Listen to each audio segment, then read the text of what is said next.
What's up, everybody? Welcome back. Move the Sticks 360 series. Daniel Jeremiah, joined as always by my partner Bucky Brooks, and we've got a big-time baller in the chair today. We got Laquan Treadwell, wide receiver from Ole Miss, joining us. Laquan, how you doing, man? Doing great. How are you? Good. This has been a little bit of a busy process for you, right? Going through this whole thing. You've been on team visits, the combine, pro days. How's the whole process been for you? It's been a great experience. I had a lot of fun with it.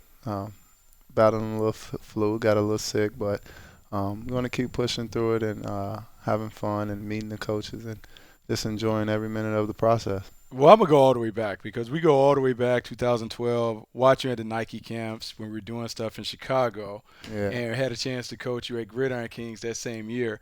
So how does it feel to go through all that process, high school, go to college, and now you're right on the cusp of reaching one of your dreams? It's great. It's a humbling experience. Going to college, that was your next step in your career. That's something you just dream of, and you just get talked to about it all through the high school camps of not everyone's going to make it, not everyone's going to get that chance to play at the next level. So I just feel, I'm grateful and I'm humbled by it, and I'm just appreciative of everybody who's in my corner, who's been there and helped me get to this point. Before we get to the tape, and what we're going to do here is we're going to show some video of you. We're going to let Bucky break you down, and then we're going to show you some NFL footage of some players that we see some similar traits to your game and let you break them down. But before we get to the tape here, just real quick, how hard was it to go through that process? That injury you suffered was gruesome, but then be able to fight through that injury and come back and play at the level at which you played this year. How much of a grind was it for you to get physically back in shape and ready to roll after that tough injury you suffered? I kind of figured this question. But it was great. I mean, it just showed me how much I love the game, honestly. The first day I got cleared, I was working on catching because I couldn't really run. So I was just walking and standing in place, catching the ball over the shoulders, and just working on every catch that I could, sitting down, just doing it all like every day nonstop. And then once I got cleared to run, I was doing cone drills. And then once the staff and the training staff seen that I was like going to get on it on my own, they kind of just, played into it and helped me and did as much as they could to help me. And my teammates and quarterbacks, I mean, everybody was just involved in getting me back. And, it was just an everyday grind. I was at the facility 10 at night, 6 in the morning, just staying there, spending the night there a whole summer, and training room 24/7 in between classes.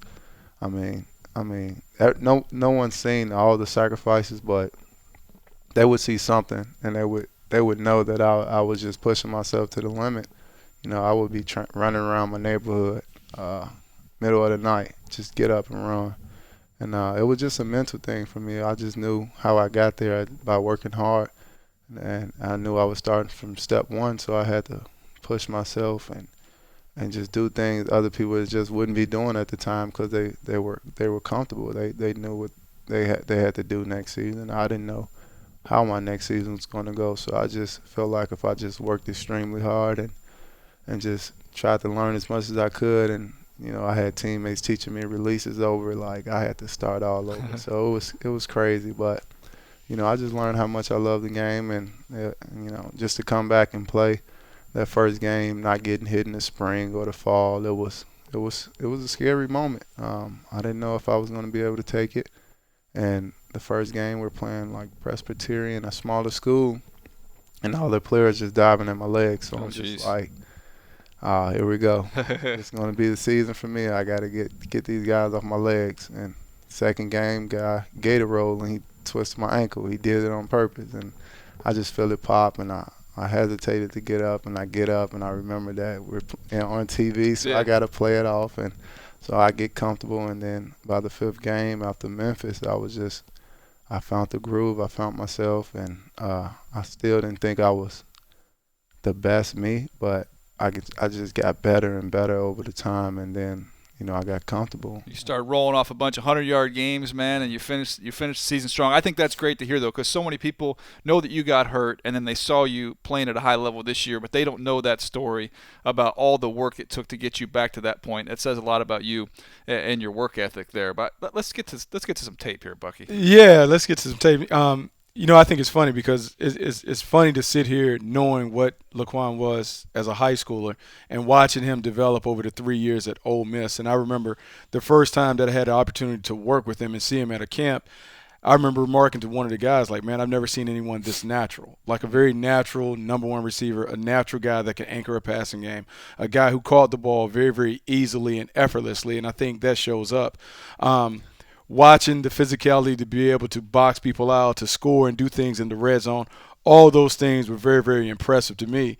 The only question that I've ever had with Laquan from high school going all the way on would be, how will he be able to separate from tight coverage? Because at the next level, when he's playing against the elite athletes, the fast corners, what would be the thing that he can do to add to his game to allow him to create separation? Because if he can create separation, there's no doubt in my mind that he could be a number one receiver for a long time. You win so many of these 50-50 balls here, Laquan. But what have you said? I'm sure you've been asked by teams and stuff. That was the big question on you, was the speed.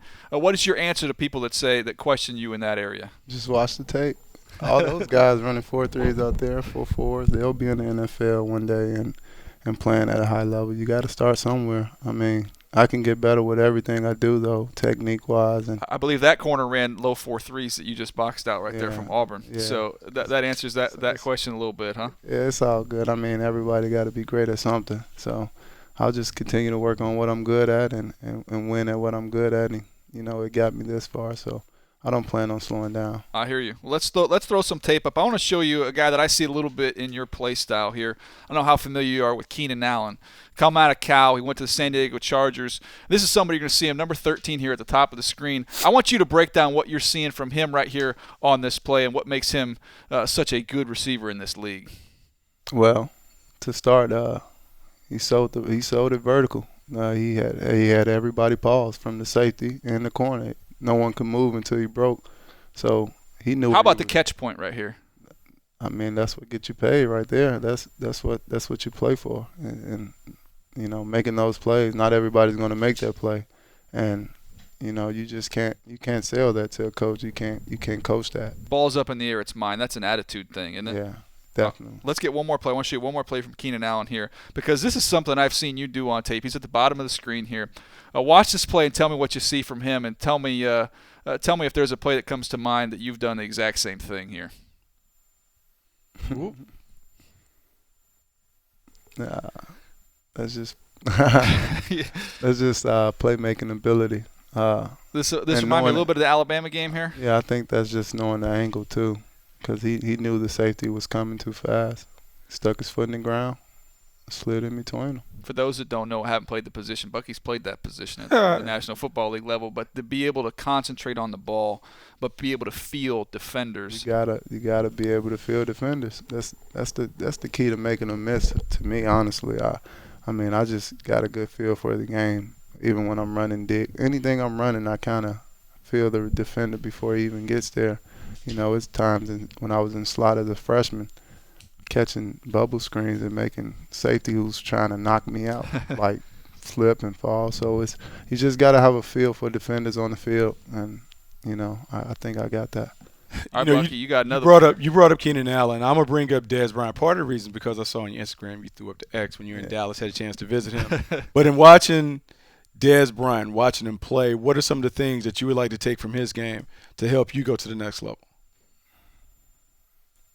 I just think he's just a great competitor. I think that's just what we have in common. We just love the game that much, and I haven't seen anybody just bring it night after night and at a high level like he have, and know he got the X on his chest, and everybody wants him, and he goes and show him why his name is Dez Bryant and why he throw up the X every time he scores. So, it's just something. It's the if factor he has. The big thing that you did last year that was really good, you scored 11 touchdowns. You were a factor in the red zone. And so a lot of people envision big guys being factors in the red zone, a red zone weapon. What do you see here from Dez Bryant on this play? Just keep working. Still working to get open, still working. And then he goes up and make the tough one.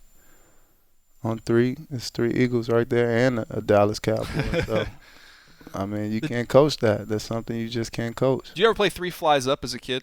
Yeah. We call it jackpot. Jackpot? Yeah. Did you ever lose? No, I didn't. Because that's what that is. That's just like that's kids all out that there is. at the park playing Three Jackpot. Flies Up. And that's the difference. You just got to be a competitor. Like all those guys could have made the play, but he wanted it more. And that's my mindset. I don't sit back for no one. One thing I want to get this in before you leave here, because I know we're running short on time. At the Combine, we've been covering the Combine. I've been covering it since 2003. Bucky probably even goes back. 2001 was our first year scouting. I've never seen anybody rock the hat. And you busted out the hat. You spun it around like the movie Over the Top, which I know you don't know, which is a Sylvester Stallone arm wrestling movie. Look at this thing. That's some Bucky. This is some swagger you brought to the table. Oh man, yeah. What is that about? That is some ultimate swagger. To me, it showed me that you're super comfortable in terms of being in your own skin. The stage wasn't too big. What kind of led to the decision to keep the hat on when everyone else did? When I got up to the, I was just training. I always train in hats, but when I got there, I was warming up in it, and I asked the coach when I got up to the line, can I wear it? He was like, go ahead. I don't see a problem. So I just wore it. That's just me. I always got on the hat and being comfortable, and it's just my comfort zone. I liked it. I thought it showed his personality a little bit. Absolutely. There. Very cool, man. Hey, I appreciate you spending some time with us here on Move the Sticks, man. We wish you the best of luck wherever you end up. We hope you go high. We hope you have a long, successful, healthy career, Laquan. Thanks for coming in here. It. All right, he's Laquan Treadwell, Bucky Brooks, Daniel Jeremiah here for Move the Sticks 360. You can check out our entire series, by the way. Go to the website, NFL.com/MoveTheSticks360. You can see all the players we've had in that chair. We did a little scouting of them, and then they do a little scouting on their own.